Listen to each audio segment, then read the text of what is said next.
Dwi'n mynd I siarad yn Gymraeg. I'm going to speak in Welsh. Right, diolch am ddod yn ôl mor brydlan ar ôl yr egwyl.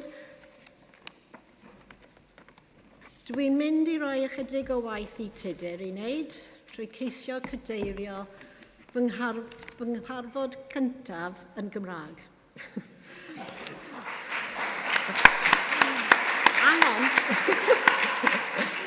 Mae'n sbel ers I mi gadeirio cyfarfod trwy gyfrwng y Gymraeg, so please byddwch yn ymyneddgar.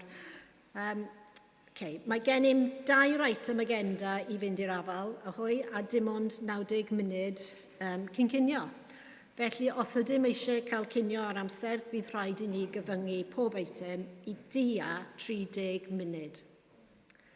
Yr eitem gyntaf yw agendum 17, sefydliadau corfforedig elusennol ardaloedd gweinidogaeth.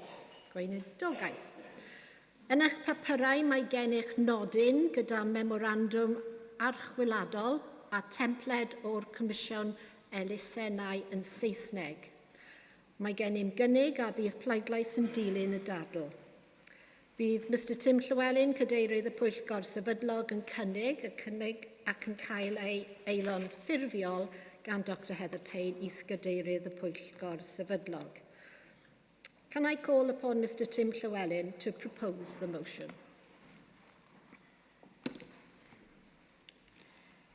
Good morning. Before I introduce this motion, I will explain the relevant paperwork for this item. There are 2 relevant papers, both in the Session 6 folder of the Dropbox. The motion and an explanatory note is in one document, and then the template constitution and some guidance notes on the Charity Commission registration process in the other document. For the purposes of this debate, it is the motion and explanatory note which will be most useful to have to hand. The text of the motion should also be appearing on the screen behind me. In a sentence, this motion, if passed, will allow a mission or ministry area council to register with the Charity Commission as a charitable incorporated organisation, or CIO for short. This is a type of charity with what lawyers call corporate personality. This means that the corporate body can sign contracts in its own name, and in the event of insolvency, the trustees of the charity are not automatically liable for the charity's debts. The genesis of the motion is set out in the explanatory note. For some years now, parishes, dioceses and the National Office have been concerned of the risks of personal liabilities that PCC members, now often called MAC members or Church Council members after the move to mission and ministry areas, take on. In some ways, this might feel a theoretical risk. I'm not aware of a case in recent years where MAC members have actually been held personally liable for the debts of a MAC. The Parish Plus insurance policies taken out by MACs provide some additional comfort, but all insurance policies have exceptions and limitations, and in an ever-increasingly litigious society, with increasing building and utilities costs and ever-tightening finances, the risk to trustees is perhaps getting more real. Furthermore, trustees of the Diocesan Board of Finance benefit from corporate personality because the DBFs are companies, and the RB trustees do too because of the RB's Royal Charter. It does not seem just to ask local church trustees at MAC level to take on this personal risk, where the diocesan and national trustees do not. The change would also bring us into line with many other Anglican provinces. PCCs in the Church of England have benefited from corporate status since 1921.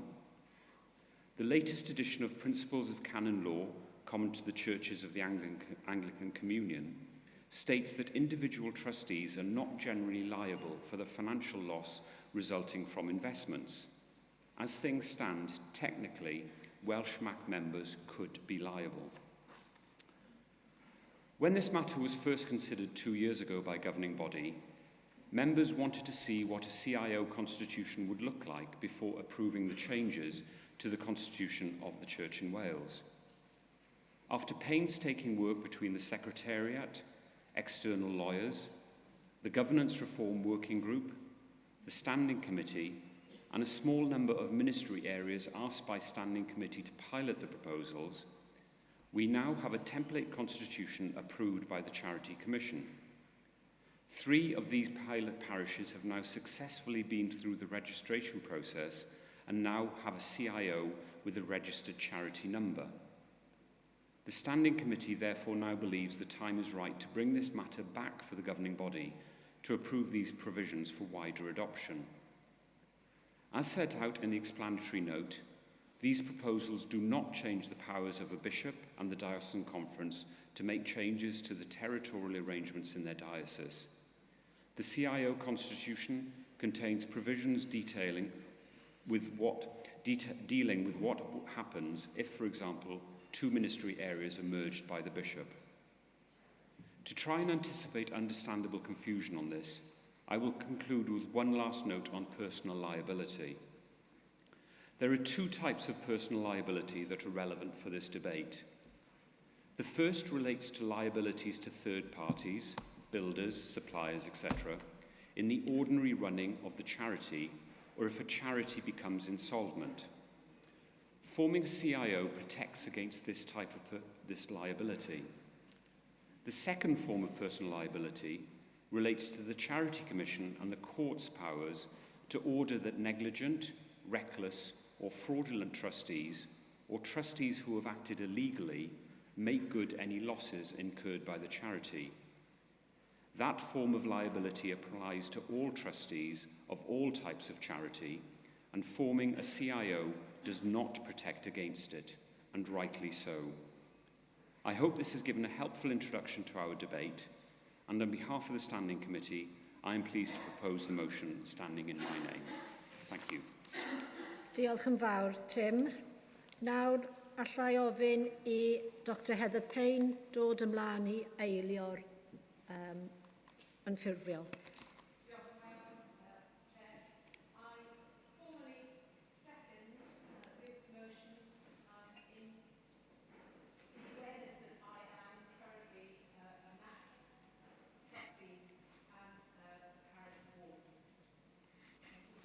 Diolch yn fawr. Mae'r dadl nawr yn agored. The debate is now open. Os hoffwch chi dod i'r ffront I siarad, if you'd like to come to the front to talk, please approach the lectern, and as normal, can you state your name, your diocese? Oh, good. Diolch yn fawr.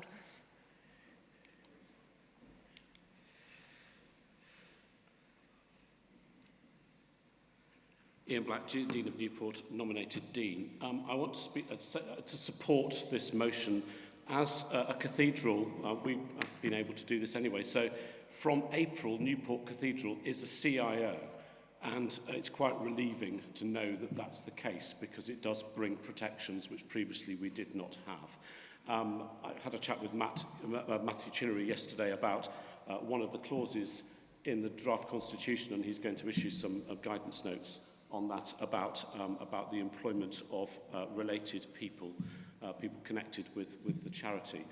We have a clause in Newport Cathedral that says we can do that, but there is also a lot of caveats that go with it about the related person not being the line manager of that person, about not being involved in the appointment process, and a whole load of things that go with it. But it is possible to adapt the Constitution if there are specific circumstances, but you would need to take legal advice on that and work with the legal office in order to do that. But I support this. It's well worth doing. In fact, to my mind, it's a no-brainer. You really need to do it, and we've done it already in Newport Cathedral. So if you want to look at the Constitution online, it's on our website. Thank you. Diolch. Nesa. Bob Evans, lay member, Monmouth. I apologise. I don't think I've spoken at the governing body before, and I think I've been up to this podium 3 times already. But this is important. I would like to enthusiastically support this motion. I think it is a really important development, and I must say I have been very impressed by the paperwork that has been produced. I think the province, the RB, has produced a really good template and a good explanatory note, which I think meets our needs very well. I've had quite a bit of experience of fitting CIOs to charities, and it's a very difficult process because every charity is unique, as every ministry area is unique, as I pointed out in my last remarks. But this, I think, is a very good template, and I think the model we've got here is one which will work. Why is it important? Governance is important. It's very important that those who run the physical organisations of the church know what is going on and have the authority and control to do that. If I can paint a caricature, we've moved from a world of, let us say, the Vicar of Dibley, family groups running PCCs. Certainly in my area, the same families have run the PCC we've established since the 1880s. So it's a very comfortable environment, and it often works very well, and it's often very professional. We've now moved to a ministry area structure where we have numbers of parishes, we have significant assets and liabilities. In my own area, we've got 20 churches. The annual income of those churches, the turnover, if you like, is just shy of £500,000, and the assets are just over 1 million. Now, for that sort of organisation, you need a much more formal structure than a PCC. The unincorporated charity model works well and stood the test of time, but the CIO gives you this corporate structure.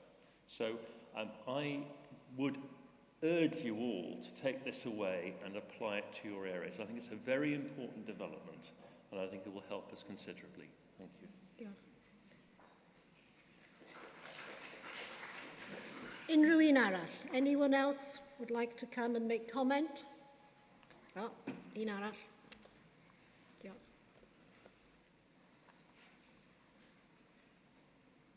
Rosie Diamond, Clergy, Diocese of Bangor. Just a quick question, really. I, too, wholeheartedly support this, and I think it's a brilliant development. When in the Diocese of Monmouth some years ago we wanted to establish a social enterprise, we chose to set up, for similar reasons, but as a KIC, a community interest company. And that was really helpful to us because, of course, it took the liability away from the then PCC members and it allowed us to trade. So my question really is just about how does, supposing you have a ministry area with a social enterprise, how does trading function under a CIO? That would be the question. Thank you.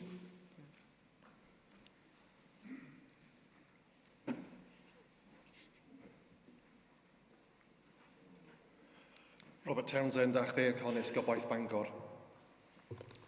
Un cwestiwn, os ydy ardal gweinidogaeth wedi sefydlu ei hun fel elusen yn barod, beth fydd y proses i newid i fod yn CIO? Okay, diolch.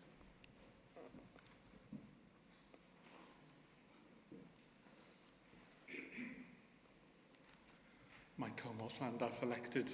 Some of you might remember that 2 years ago I was the fall guy who brought this private members' motion at the behest of some parts of our own diocese.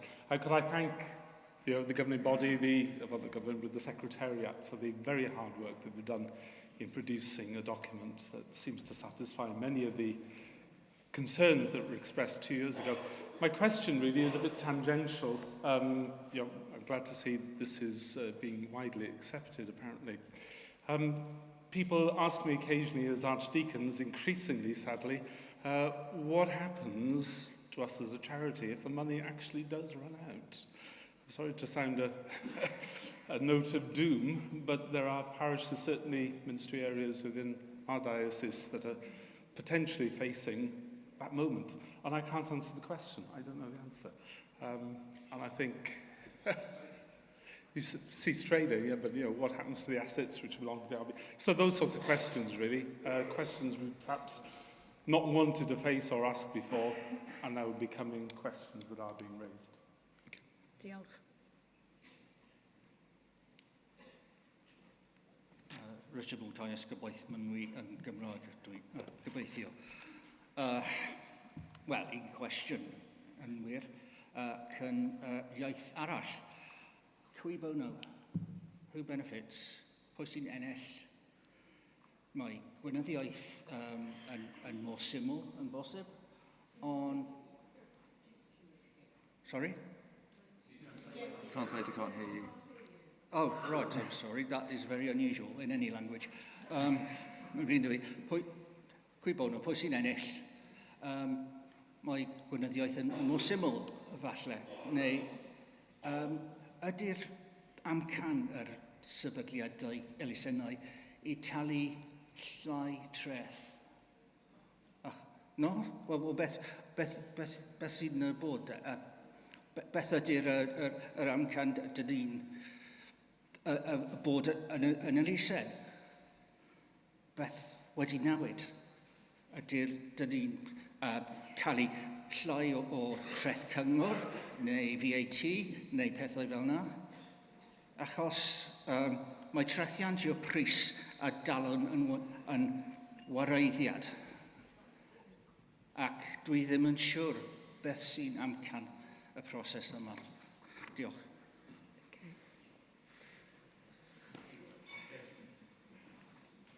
So, yn gyntaf, fi moyn cefnogi hwn yn llwyr. Fi'n modd ddiolchgar am y talaeth a'r gwaith Matthew Chinry wedi wneud. Fi'n modd ddiolchgar bod dwi wedi cael cyfle i cymryd rhan yn y pilot ac gobeithio cyn bo hir bydd ein ardal gweiniddigaethol leol ni hefyd yn elusen yn y modd hwn. But I'm very mindful that in the church we're quite mindful about all sorts of liabilities and responsibilities. And the one glaring thing that has struck me is the vulnerability, potentially, of our trustees. And I thought it's been unacceptable for some time to focus unduly on other liabilities when there are quite, serious implications for getting this wrong and exposing people to risks that they need not be exposed to. And as stipendiary clerics, of course, as office holders, we have no choice. We can't resign from benefits councils. We are there by virtue of our office, so we have no choice. So I thoroughly urge you to support this. And mi'n modd ddiolchgar bod mae nawr I fod yn bosib. So, thank you. Anyone else? Unrhyw un arall? Yep, dau arall.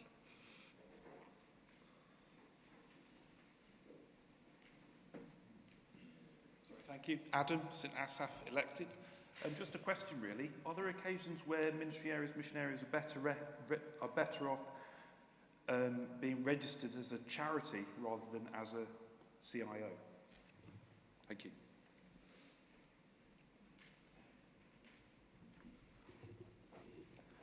Lance Sharp, elected cleric, Swansea and Brecon. We've just inaugurated a new ministry area on May the 10th in West Radnor in the diocese. We've had 2 MAC meetings to present, and the major concern of MAC members is liability. It is a no-brainer. We must do this because we can't expose, in an ever-growing litigious world, our MAC members to potential risk of liability. If it's only that benefit, then we should do it. But there's all sorts of other benefits of CIOs as well, such as more freedom in trading, and we need that freedom as well for cross-support of churches financially, and that within a MAC. So I urge you to support this bill. Thank you. I'm sorry, it's Catherine Brooker, Lay, Monmouth. I have to say that I did not stand for our Ministry Area Council because of my concern of trustees' liability.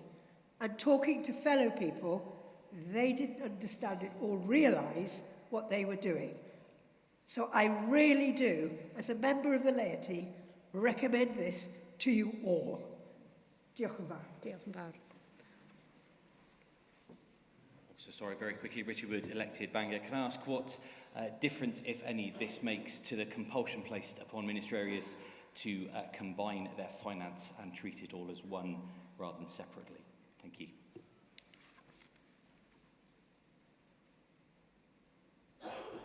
Neb arall? No one else? Okay. I'll ask Mr Tim Llywelyn to reply. Thank you. It'd be a bit of a joint effort here. I'll just respond on some of the general comments, and then I'll hand over to our legal beagle up on the stage there to deal with some of the more specific questions. But first of all, thank you all very much for the general consensus of support. It's been very helpful to learn also from the experiences of Newport Cathedral, and for any deans and other cathedral people in the room, I'd encourage you also to look at the Newport website to have a look at their thing. I'd also like to recognise the work that's been acknowledged in terms of the preparation of the preparatory work, led particularly by Matthew Trinnery, and that certainly got us into a much better place. Before going through the technical things, what I just want to stress, and I think one of the questions was, what are the benefits of doing this? It is very much around the personal liability, and I think that was emphasised in the last couple of comments there. For me, it is around personal liability. If I've understood it correctly, I've listed down 6 areas of technical queries. The first was the trading under a CIO. The second was around, if you're a charity already, how do you then change to become a CIO? What happens when the money runs out? A query regarding the taxation status, or what are the implications from a taxation perspective? The differences between a charity versus a CIO, or a traditional charity versus CIO, and then finally Richard's point there around does it affect or have any impact on the combination of finances at a MAC level?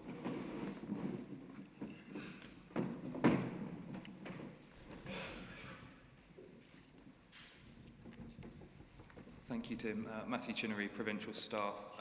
Firstly, as assessor to these proceedings, I should advise the Chair that I need the permission of governing body to speak, because I wasn't on the list yesterday. Okay, So please say yes. Please say yes. Should we just a show of cards, please? You put 2 hands up if you like. Thank you very much indeed. I won't take those in order they've come. I'll try and take them in a sensible narrative order. The first thing to say is that all ministry area councils are already charities. A charity, whether you are a charity or not, is a question of law. And if you are set up solely for charitable purposes, as all MACs are under our constitutions, you are a charity.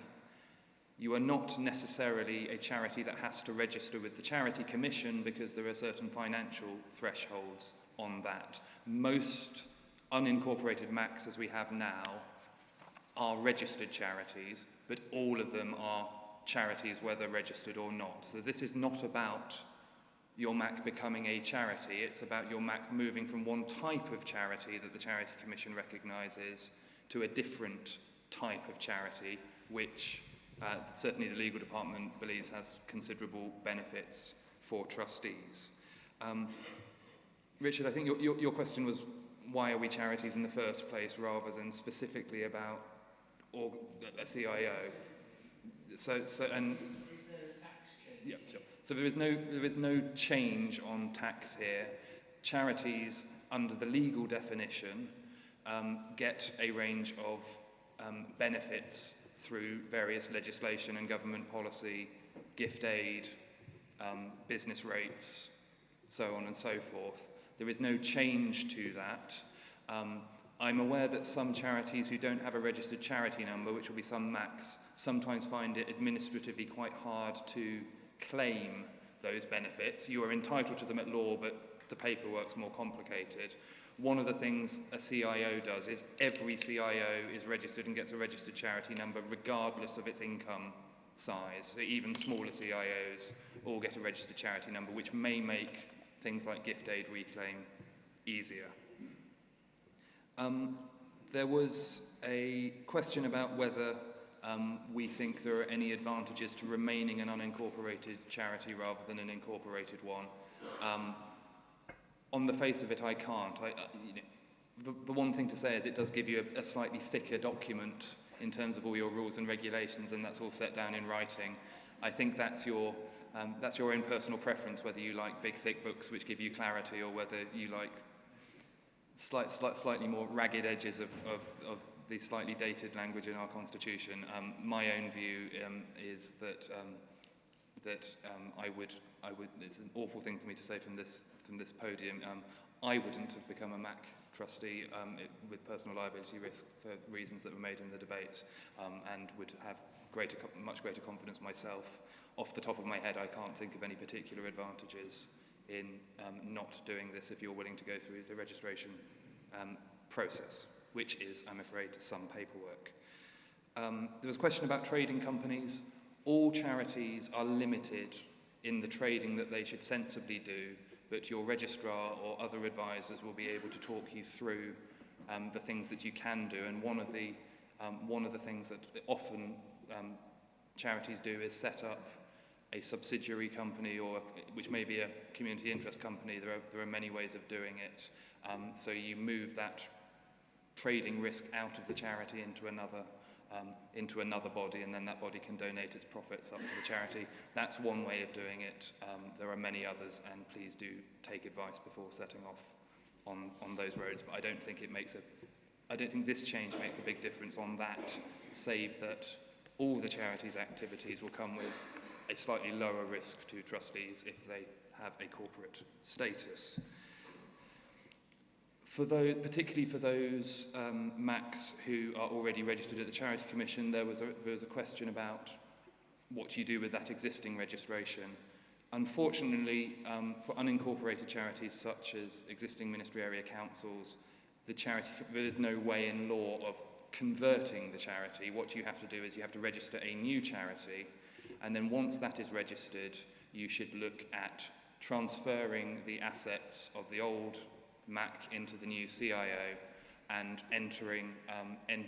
apply to the Charity Commission to enter onto what's known as the Register of Mergers, which is basically a very long list that the Charity Commission has that says that the charity that was this is now this. And that's quite important, because if somebody's left you a legacy to your old PCC, you can immediately show to the necessary authorities that that legacy, for example, is properly directed at the new CIO. We will be issuing some guidance on that, and I'd also hope that the diocesan registrars and dioceses will be able to help you with that. I'm not sure necessarily a treatise more generally about what happens if the money runs out at a MAC is within the topic of this debate. It's a complex one. I will deal with it very quickly. As a matter of canon law, the parish continues to exist, but yes, I think the charitable entity of a parish would be wound up in some way, and there's one would look at paying creditors, and then it would be for the bishop and the diocesan conference to decide how to make ongoing provision for ministry in that place, presumably by creating a new parish or merging it into one that isn't financially insolvent. But I don't want to speculate too far on that. I think we'd have to look at it very, very carefully on a case-by-case basis, and we're thankful it hasn't happened yet, and hope that through good stewardship, care, and people being open and honest enough to give archdeacons and dioceses early warning of these things, that we can help parishes and ministry areas to make sure that doesn't happen. And then I think, if I've got everything, there's a last question about individual accounting in churches within ministry areas. As a matter of law, once a ministry area is created and the parishes in it are merged, in civil law it is one organisation with one set of finances. The MAC trustees can quite properly, for bookkeeping purposes, have more than one bank account, more than one sets of ledgers, so on and so forth, and allow the churches to continue accounting in that way. But if it comes to creditors knocking on the door with a £500,000 bill for whatever it might be, as a matter of law, those finances are combined for the purposes of, that's anyway, it is a bookkeeping exercise, and different ministry areas and different dioceses will give guidance on how they want to do that. But when the parishes were merged, which is part of the process of creating a ministry area, that does create one entity as the outside world understands it. I think that was everything. Thank you. Okay, diolch yn fawr. A diolch yn fawr I Matthew am ei eiriau doeth na we are very fortunate to have your wisdom to advise us as well. Right, Cymraeg nawr, back to Welsh. Ni'n symud ymlaen nawr I bleidleisio. Mae'r canlyniad mwyafrif syml o'r bwrdd llywodraethol. So, allwn ni gweld pwy sydd o blaid y cynnig. Just move straight to against. All right. Pawb yn erbyn? Unrhyw ymatal? Un. Un yn matal. Mae wedi llwyddo. Diolch yn fawr. Symudwn ymlaen nawr at ein eitem nesaf, eitem 18 o'r agenda, cynnig aelodau preifat. Rydych wedi cael nodyn esboniadol. Mae'r cynnig yn eitha hir, felly na fi ofyn i'r parchedig Dr Jonathan Wright roi'r cynnig ac mi fydd y parchedig Sam Aldred yn ei eilio. Can I ask Reverend Jonathan Wright to come forward and propose the motion?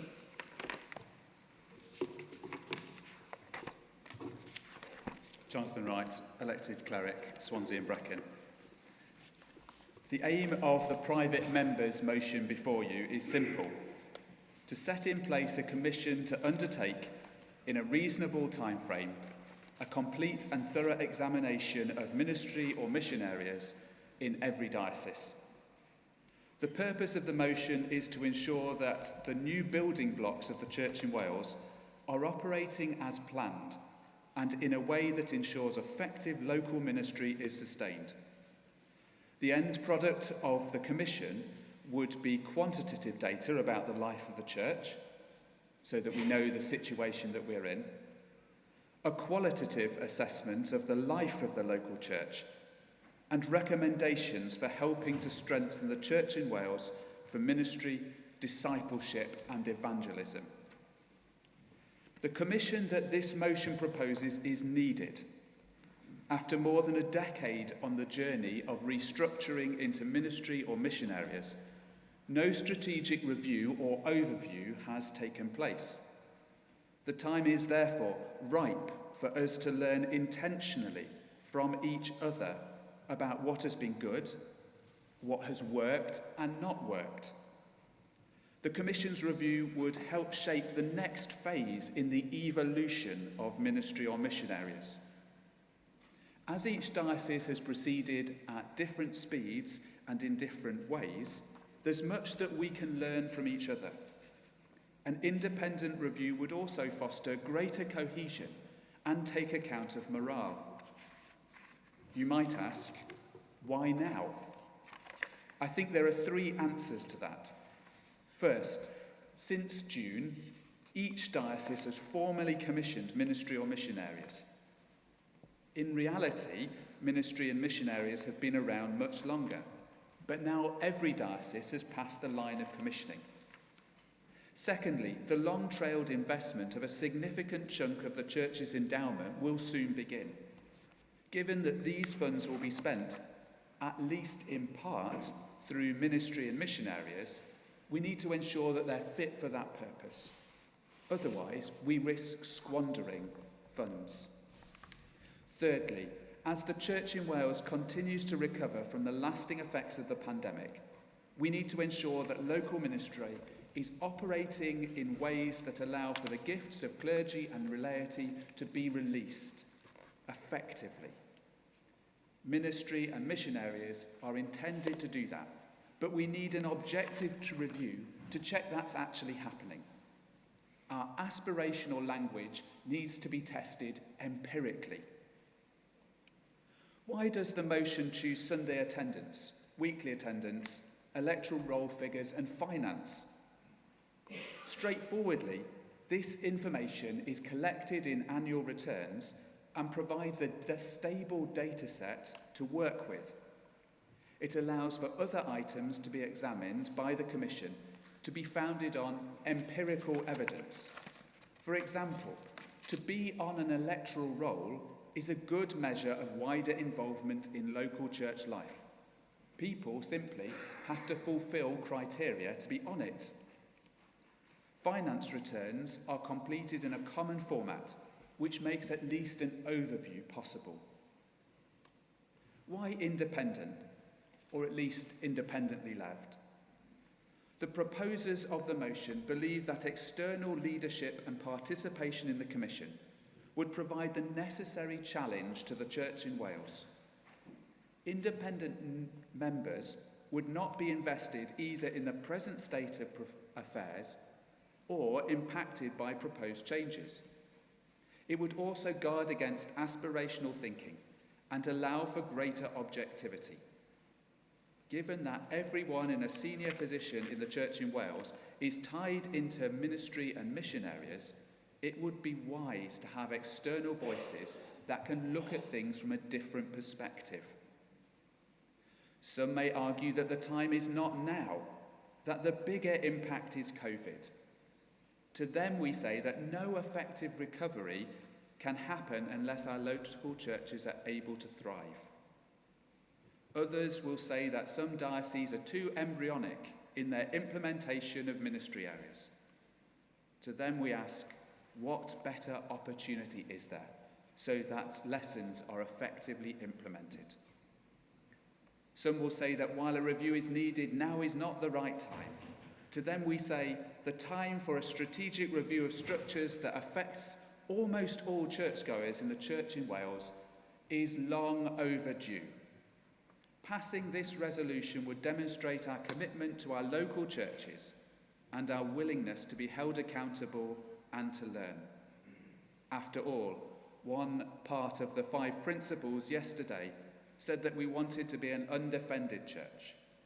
What does it say if we reject this motion? The 2012 Harries report, which began the process of restructuring into mission or ministry areas, concludes with these words: all the changes we recommend in organisation and structure are designed to make clear and express the fundamental purpose of the church, to proclaim the gospel and to draw people into the life of Christ. It then suggests that the Church in Wales has about 3 years to effect the changes it proposes. We're now 11 years into that 3-year process. Is it not time for us to test objectively if its aims have been achieved? Thank you. Thank you. Could I call on the Reverend Sam Aldred to second the motion?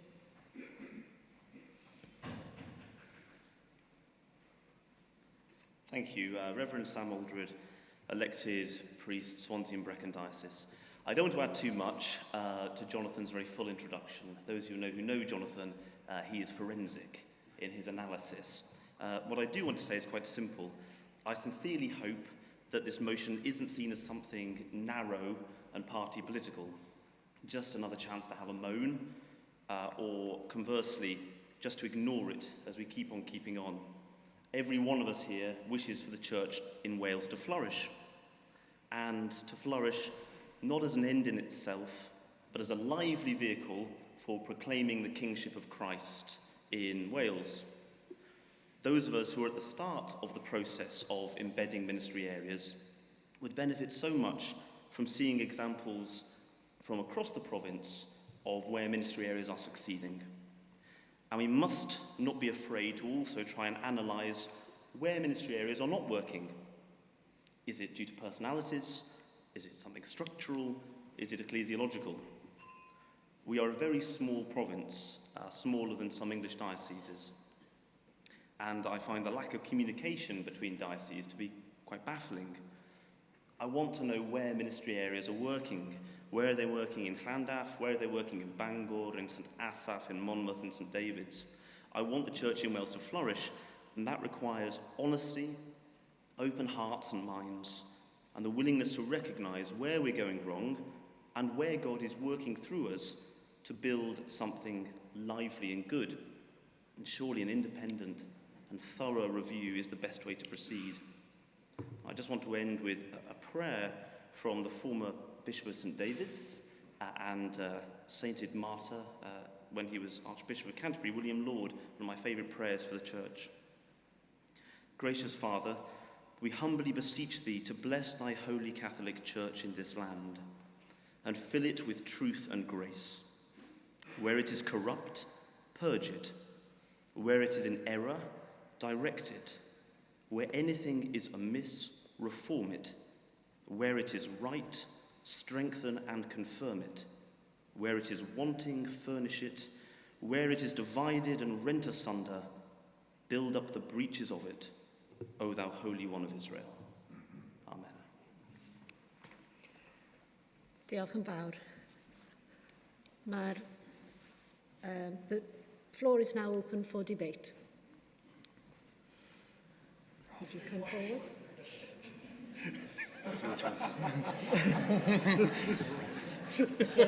Your choice, John. Beat you. Was it something I said or didn't? You need to run faster. Thank you, Chair. James Henley, elected cleric, Diocese of Monmouth. I wish to move an amendment to the motion. I agree entirely with the proposers that, in fact, continual evaluation and reflection are vitally important in our life as a church, and particularly given the journey of change that we've been on over the course of the past decade.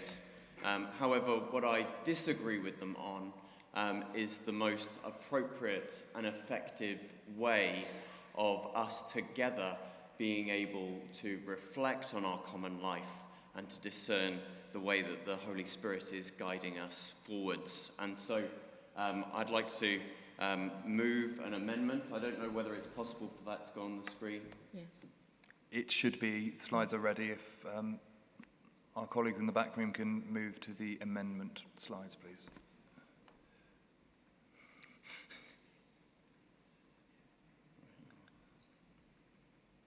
Hopefully it will appear in a few moments. But while I entirely respect the desire to ensure that we're learning the lessons that we need to learn, my belief is that these are skills that we must ensure we're developing for ourselves at every level of church life.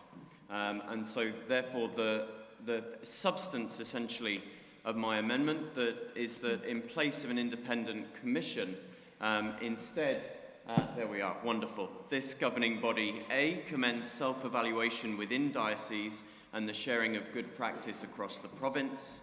B, welcomes the Archbishop's steps to establish a learning community to aid our reflection. And C, directs the Standing Committee, following the first meeting of the learning community this autumn, to develop proposals to broaden and embed robust methods for diocesan self-evaluation and provincial collaboration. In our own ministry area in East Cardiff, in the Diocese of Monmouth, the most important part of the journey that we've been on over the past 18 months or so has been learning to make plans, to implement them, but then also to be continually reflecting and reviewing them, both practically and theologically, in order to adapt and to respond. And there have been mistakes that we've made, missteps along the way, decisions I've made as a ministry area leader that I've had to listen to feedback and respond to and adapt and tweak and pivot. Those things are vitally important. When something doesn't go the way that we'd imagined, which has been true plenty of times over the past couple of years for us in our ministry area, rather than being disheartened or seeking to apportion blame, instead what I believe we're learning is how to be undefended, to adapt our plans through negotiation and collaboration with one another. There's a strong body of research into leadership and organisational change, which supports this continual, incremental way of working, adapting, evolving. It's important that we learn these skills of continual evaluation and review for ourselves as a governing body, as dioceses, and within our ministry and mission areas. The learning community, which has already been organised by the Archbishop and the bench of bishops, is a really important next step in this process for us as a province. An independent commission would take time, cost money, and potentially still not help us to capture the learning that we really need to move forwards. Independent scrutiny is, of course, a good thing, and there may well be a place for it at a future stage in our life as a province. But I do not believe that time is now. We cannot outsource our collective responsibility, a responsibility to reflect, evaluate, and discern how the Holy Spirit is guiding us forwards. But if we take ownership of that responsibility for ourselves and the need for robust but respectful and prayerful reflection and evaluation, then together we might truly come to play our part in the renewal and the revitalisation of the Church in Wales. Thank you, Chair. Thank you.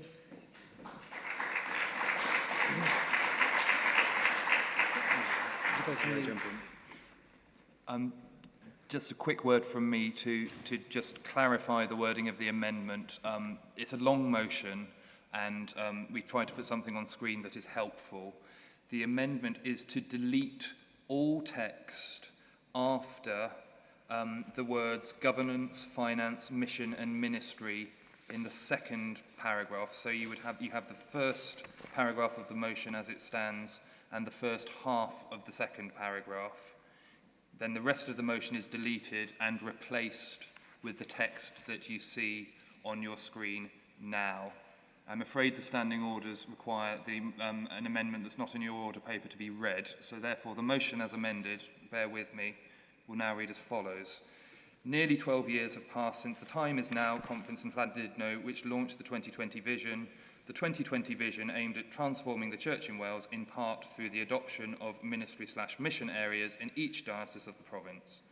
Since June 2023, all dioceses have formally commissioned ministry/mission areas, replacing the parochial system as the basic local administrative unit.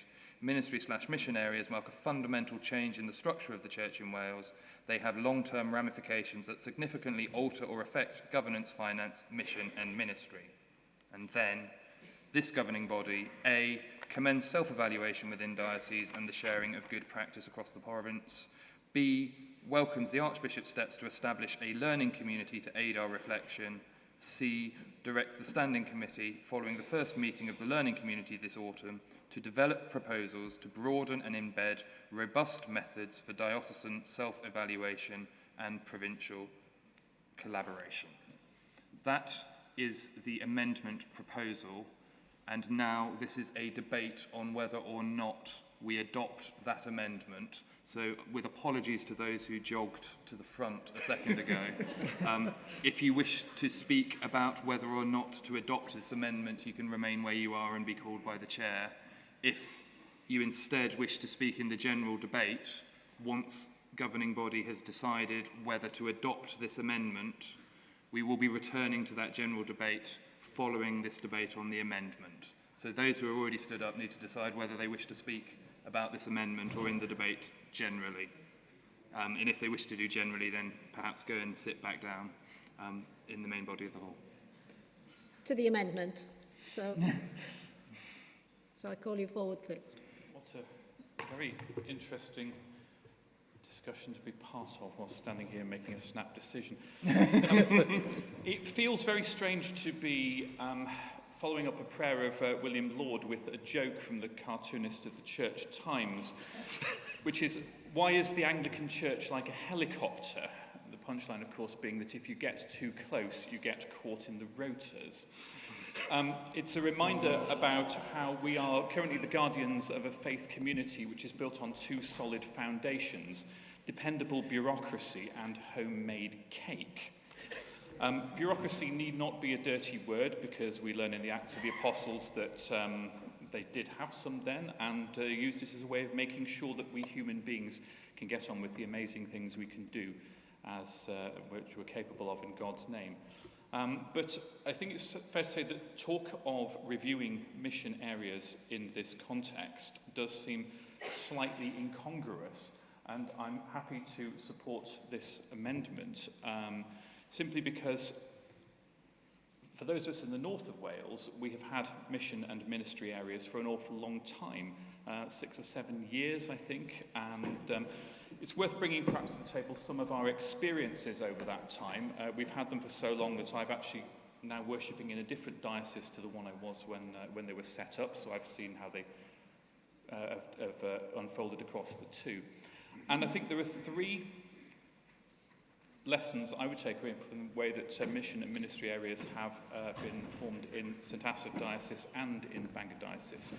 The first one for me is the need to give them time to bed in. There's that wonderful piece of management speak saying that when you get a new team of people together, it's all about forming, storming, norming and performing, or something like that. I mean, thankfully, we haven't got to that parody level of management speak in the Church in Wales in general, but it does give you an idea that when you have a new team of people, they need some time to be able to get on with the job and work out how they're going to do the job. The second lesson I'd take away from both Bangor and St Asaph Diocese when we've had mission ministry areas is that the place to fine-tune issues with them is locally. I remember when we set up a mission area in Aberconwy, as it is now, that within a fairly short period of time, I think Bishop Gregory moved a final year curate across our way to spread some of the responsibilities so that the mission area leader had more time, and we church wardens stepped up to the plate and took some admin off our mission area leader, who's also our vicar, in order to give him more time for the job he had to do.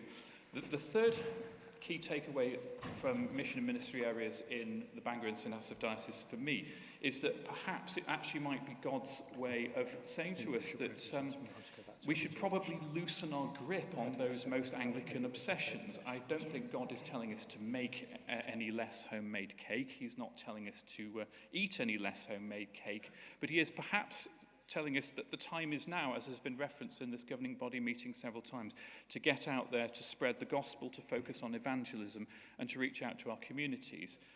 It was very interesting that this morning's first reading in morning prayer from Haggai, God says he's going to do something quite spectacular on the 24th day of the 9th month. That's Sunday fortnight, for what it's worth, I think.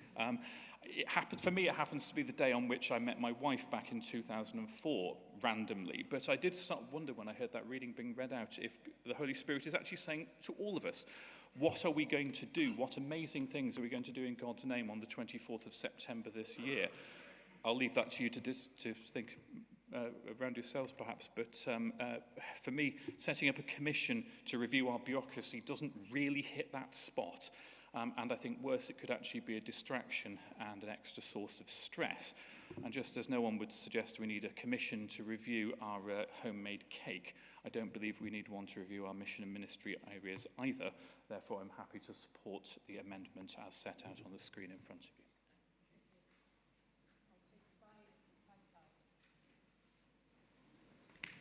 Caroline Woolard, elected lay, Monmouth. On Friday, this coming Friday, Abergavenny Ministry Area will celebrate its 8th month anniversary. We are a very young ministry area. We had a lot of robust discussions, if I could put that politely that way, before we became a ministry area about what we should be doing, how we should be doing it. We haven't got it all right yet. We're still learning. We're still in the sort of tender getting to know each other sort of situation. I support this amendment because I believe that if we had to wait for a commission, an independent commission, it would be an immensely destabilising thing to have to do. I can hear in my mind people saying, well, why should we go on developing our ministry area if in however many months' time we're going to be told we're doing it right or wrong? I think it would give ammunition to the naysayers. It would undo the work we've done in encouraging people to give our ministry areas a chance. It's not also as though we're not already taking advice on practical ways forward. At the end of the month, 2 of our archdeacons are coming to visit Abergavenny, not to tell us what we should be doing, but to give advice on how we can develop the mission of our MA. And in the Monmouth Diocese, we already have meetings of co-lay chairs and MA wardens in our diocese, and we're learning from each other in an organic way. I think if we had to wait for a commission, it would really be a step backward. I think it would be very, as I say, destabilising, and we are absolutely capable of doing this on a diocesan level. Thank you. Thank you. Ian Lloyd, lay elected Monmouth. Most change fails. And it fails because we consider change to be an organisational characteristic. It's a matter for the bench. It's a matter for the RB. It's a matter for diocesan offices. It's a problem for our leaders. But of course, change is a deeply human process. Now, it's my experience that those organisations which achieve long-lasting results, big and sustainable shifts in culture, are those that recognise that change is all about learning. People learning to work differently, collaborate differently, reflect and review and evaluate differently. But to begin things and to grow things which are positive, you have to involve as many people as possible. You have to involve as many people as possible in understanding and embracing the missional aims of that organisation. Positive and sustainable change can only come about when you create an environment which is characterised as a learning culture, and it puts people first, it gives people a voice, and it develops their skills and their confidence. In short, people own what they create. If they're involved in creating the culture, it will thrive. All of the expertise we need is in this room, or is on your ministry area council, or is in the pew in your church. Now is the time to listen to one another, to learn from one another. Now's the time to build new systems of collaboration and cooperation, to be intentional about our interdependence. Now is not the time for another report. We need to get on with it. We need to own it, and we need to hold ourselves accountable for it. For that reason, I support the amendment. Thank you.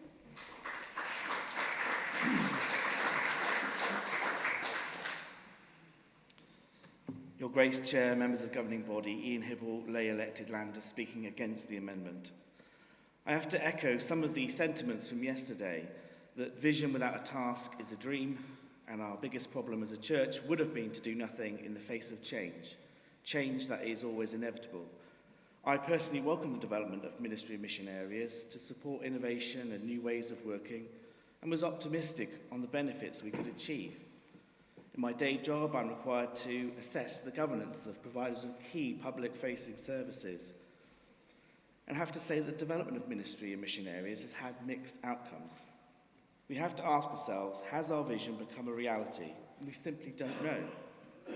I've noticed positively the economies of scale that we can achieve as ministry and mission areas, the sharing of resources, both financial, physical, and volunteering and time, and the innovative development of new ways to proclaim the gospel of Christ and our message of love.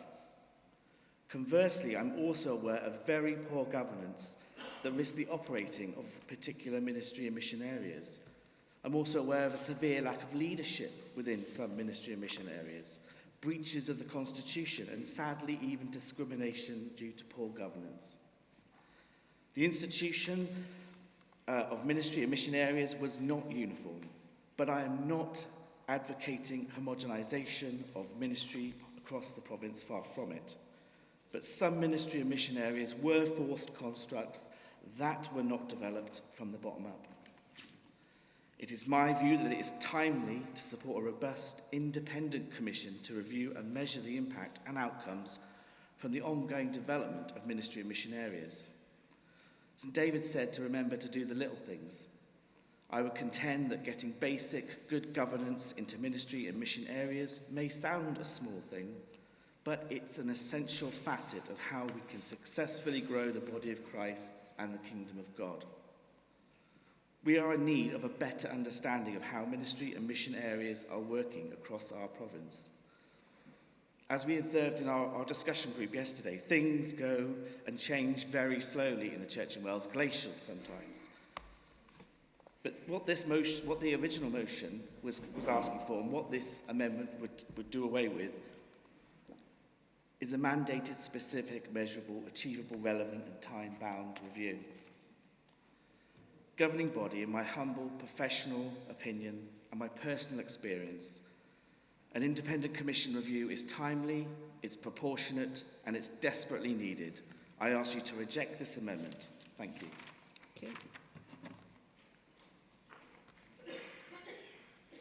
Chair, Archbishop, Bishops, colleagues, Maurice Farr, elected Diocese of St. David's, elected cleric, Diocese of St. David's. I'm going to speak against the amendment for three reasons. The first reason, which I think is very important, many of our LMAs enter into it kicking and screaming. And I think to enter at the early stages of an analysis that is not based on us from within our own LMAs and within our own dioceses and our own structures will give us that voice that will say, yes, you've got it right. So the analysis is not necessarily rejection of it, it's just an analysis. And I think we need to be open for somebody who will come independently and give us that analysis. That's the first reason, is the kicking and screaming. And I could name one LMA after another, not only in our diocese, in other dioceses as well. The second one is, James referred, and I do hear exactly what he says, and we need to grow within our communities and our faith structures and the way we treat one another and the way we partner with one another. I absolutely hear that. But I think we ended up with a program, with a project that originally was outsourced. So it started with the Harris Report in 2012, and that's what set us in that direction with morphation. It have morphed over the years, granted, but that's started as an outsource, and I think we need to have a similar robust sense of actually analysing and assessing whether that is actually still the right direction, and what do we need to adjust rather than just cancel. But what do we need to adjust in order to continue to move forward? I think all of us in the Church in Wales at present know, by our structures, by the number of our clergy, by the amount of our finances, we need to do something drastic. And the drastic thing was decided to be the LMAs. But we still, I think it'll be good to do that, take into consideration that some of the dioceses just entered into it. But I think they could benefit from starting looking at those who've been going longest, and then reach out to the present most recent. And the third reason is linked with the first reason, very clearly linked with the first reason for me, which is that they entered into it kicking and screaming, is that there are such negativity in our LMAs, in many of our LMAs, that if we leave it to be an internal assessment, most probably we'll end up hearing just a damning report in most places, with a few that are succeeding.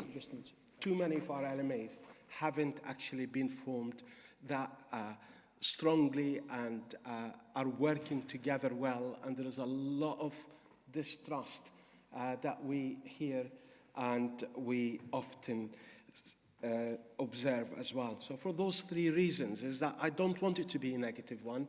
If we hear the negative voices that are coming up from the LMAs in our internal assessment, I want to hear somebody who says, I am dispassionate, I don't have an invested interest in this, and I would want to actually bring to you an experience that might actually be helpful. It's interesting, when we looked at the LMAs In our diocese, we first started as voluntary entrance into the LMAs, and then our equatorial assessment for pensions forced Bishop Joanna to make it a compulsory entrance into our LMAs. And that created a lot of pain and a lot of difficulty. And I just have arrived from England. I often refer to that, and my colleagues make fun of me when I refer to that. And we were discussing it in our diocese in England in 2009 to 2014. And it's very interesting that not many of the dioceses in England actually have made it a force-structured entrance into LMAs, although the original advice came from one of the ex-bishops, senior bishops of England, Bishop Harris. So for those reasons, I would want to speak against the amendment and support the original motion. Thank you very much.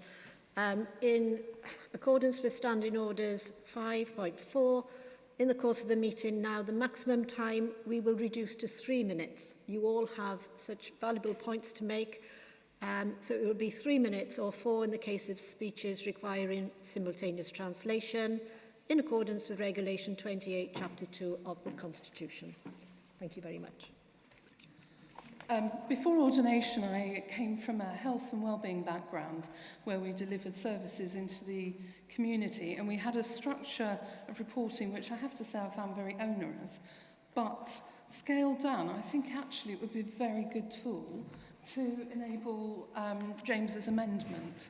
And also, I think it would give opportunities for ministry area councils to really reflect on the work they do. So, my suggestion would be that our annual report actually has a template. I'm sure we probably are all aware of how the quality of reporting annually varies hugely and is not always focused on the things we would wish it to be. But I think if we had a template which encouraged that self-reflection as a ministry area, looking at what we do and what we have been doing and the impacts on our community, and yes, how well have we preached the gospel in words and in action. Also in that role, in my previous role, every year we had service planning. Again, because I managed 3 services, it was extremely onerous. But I think there is real mileage in once a year sitting down and saying, right, what are we going to do to achieve the things, these areas that we're talking about on our annual report? I think that's really important. I think it means that we do structure ourselves better. I think those reports could then go into the diocese and perhaps form part of what we do at our diocesan conference. I think it just encourages a much better level of self-reflection within our ministry areas and enabling our laity and our clergy to really look at what we do and to encourage ourselves and also challenge ourselves to do the stuff we should be doing. And we will be able to see from that whether we are actually just focusing all on fabric and money and not actually doing any of the other stuff. So I think I would like to support that amendment, but I would say that I think this self-reflection needs to come from the grassroots and to be passed up. Thank you. Thank you. Jonathan. Jonathan Wright, elected cleric, Swansea and Brecon. James, thank you for raising the amendments. I get a great deal of joy and delight from looking at what's happening in the East Cardiff Ministry and what you're up to. But on this, I have to disagree with you. If governing body, you choose to accept this amendment, you're losing your own power to have an oversight. If you accept this amendment, you won't get a report. You won't get anything passed to you. And you slip your shoulders and say, it's not our problem. Secondly, learning, the centre of this amendment has at its heart the importance of learning communities. Please ask yourself, Who is on a learning community? Do you know? You're being invited in this amendment to place all your weight in a body, and I wonder who knows who it is and what its end product will be. Thirdly, waiting is not doing nothing. This is about an opportunity, and things will continue to develop, and they must continue to develop, and we mustn't stop. And finally, to the head teacher of St Tylo's, schools have Estin for a reason, to be able to be held accountable for their stewardship of resources and what they're doing. This, if you like, is a long overdue Estin for us. Thank you.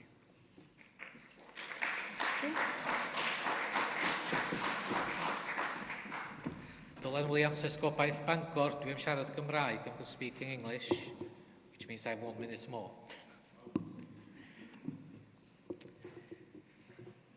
Ni allaf gefnogi yr hyn sydd wedi ysgrifennu tu ôl i mi am amryw o resymau drwyddyn nhw I gyd. Ond os oes rhywbeth dwi'n gallu gwneud ac yn hen law arni ydy di sefydlu ardaloedd gweinidogaeth. Dwi ar y nail rwan ym Mro Peblig sy'n cwmpasu tre Caernarfon. Ac yr un peth sydd yn gyffredinol yn y ddwy fenter rhai blynyddoedd erbyn hyn ydy'r gair gonestrwydd. Y bod ni'n onast a lledan ni ar y daith. Ia, mae rhai ar ddechrau'r daith sy'n dwywaith am hynna. Mae rhai yn ei lawr y log dipyn bach pellach. Ond pwrpas, dwi'n meddwl, y comisiwn annibynnol fysa ddim datgymalu y daith a ni wedi bod arni hi yn barod. Gallan ni ddim troi'r cloc yn ôl, dim dyna di'r bwriad. Ac yn Esgobaeth Bangor, gallan mo'n siarad o'n cyd-destun fy hun, mae'r hyn sydd wedi sgwennu tu ôl I fi, mae o'n digwydd yn barod. Mae ganddo ni grŵp cadfan sydd yn cyfarfod o lia 2 gwaith y flwyddyn, lle mae'r gwaith adlewyrchu yma yn digwydd, ac mae hwnnw wedi bod yn amhrisiadwy yn y daith o'r cychwyn cyntaf yn Esgobaeth Bangor, y bod yr adlewyrchu y parhau, a mae o dal I barhau. Ia, profiadau sy'n dod allan ydy, mae rhai pethau'n gweithio yn arbennig o dda. Rhai pethau ddim mor dda. Fe pethau ddim yn berffaith ar y daith, a pwy awyr beth sydd o'n blaen na ni.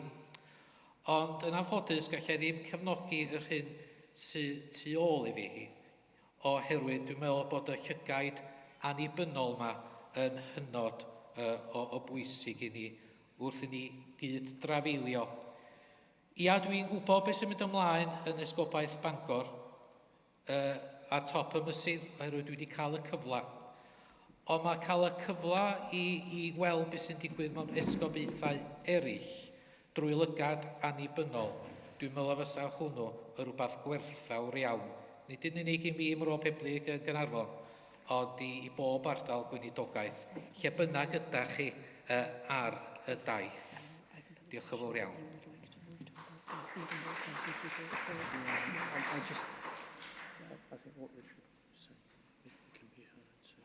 Mary Stallard, Bishop of Llandaff. Want to speak in favour of the amendment. I'm all in favour of learning and reflection, and I can see that's at the heart of the original motion. But I have really significant concerns about the plan the original motion put forwards, and my heart really warms to the amendment. I'm 4 months into being bishop in Llandaff, and I know that there have been huge changes in that diocese to establish ministry areas. I'm aware of a real range of responses. Some people ideologically opposed to any kind of change, some with genuine concerns because not everything has been done right. Not all the boundaries are right. Not enough listening has been done in every place. Some people are getting on with establishing their ministry areas. The message I'm preparing for our diocesan conference in a couple of weeks, as a consequence of a desire for a greater focus upon our prayer and spirituality, is to move to a time of evolution, not revolution, in the diocese. In other words, of continued change and learning. The prospect of a year of review feels like hitting a pause button. And I would be so concerned of what that would do to our diocese. Secondly, my mum's a scientist and I'm really into science and doing things forensically and learning well. But I've real questions because I think this review sounds a little bit simplistic. Who would be independent commissioners? Who, in the very political world of the organisation of church and the structure and governance of parish and ministry areas, who is genuinely independent? And what do you measure? Our stats are not great, and it's really hard to separate out what is the impact of our structure and governance and what's the impact of everything else that challenges church growth. To my mind, at most in a year, with a group of outsiders learning about us, at most you would manage to find out how popular ministry and mission areas are, how popular change has been. I noticed in our priorities yesterday, trust was a really big one, and I don't think it sits easily to say that we would only trust outside voices, that we wouldn't trust the expertise we have within. We already have plans to develop a learning community within the church, and what I love about James's amendment is it asks us to grow from that, to extend and expand our capacity and our expertise, to look at what we're doing and learn and challenge one another.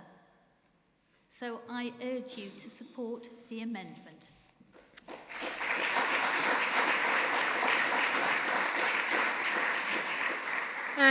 Before we proceed with the debate, can I just announce that lunch is ready, so we have a decision to make. We can either move to a vote or we can adjourn and continue after lunch. We require a show of hands for that. Those that wish to move to a vote, can you please indicate?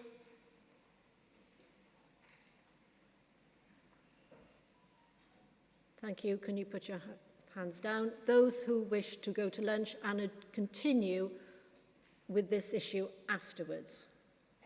You're going to need a count. I think we're going to have to need a count. Right. Right, can we just go for an adjournment? Those who just had their hands up, an adjournment, and we continue with the debate after lunch. Can you please show?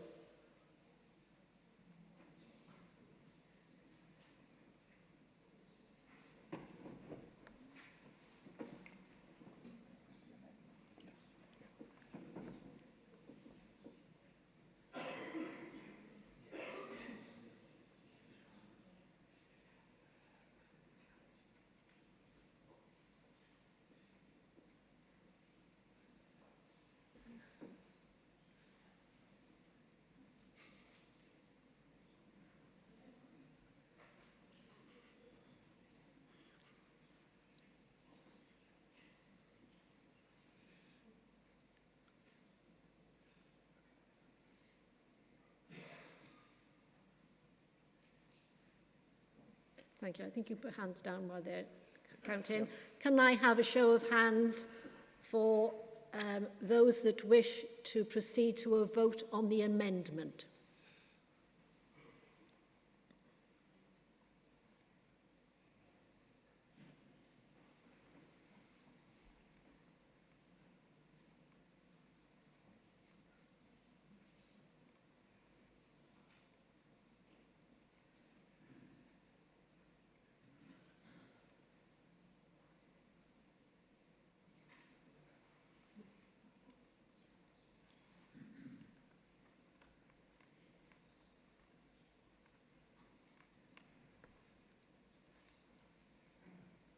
You can lower your hands while they consider the vote.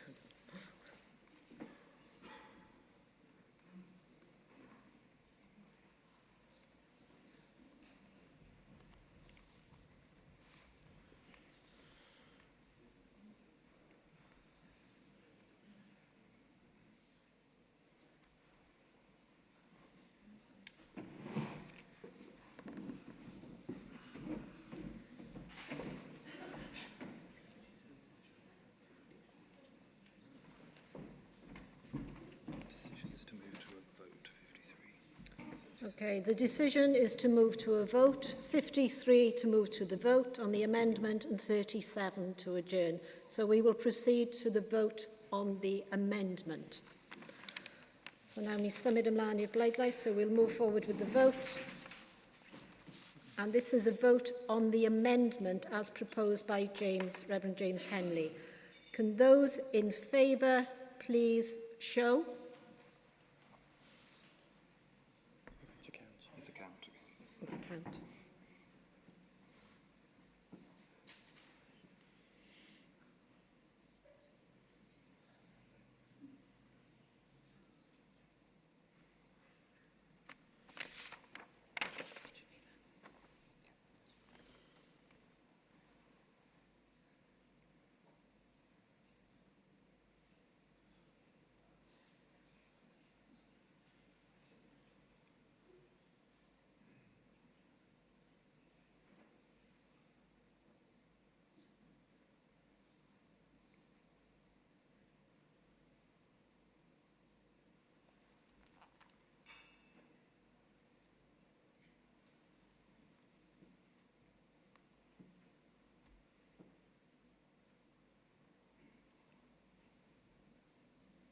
You may lower your hands.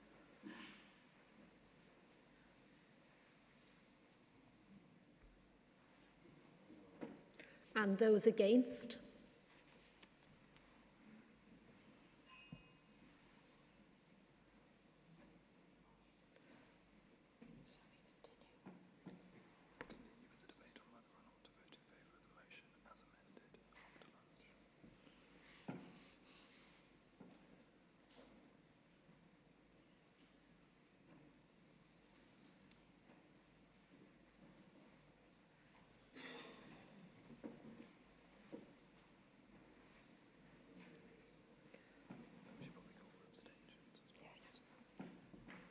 You may lower your hands.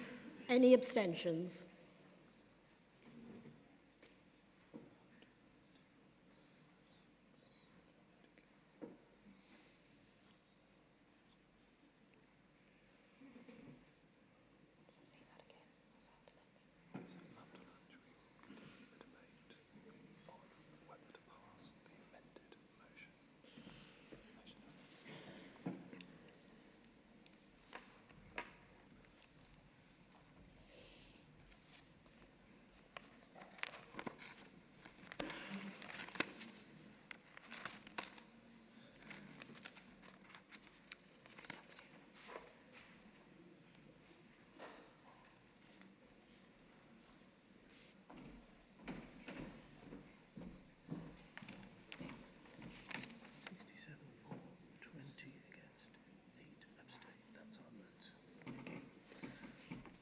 So the outcome, the result is 67 for the amendment, 20 against and 8 abstentions.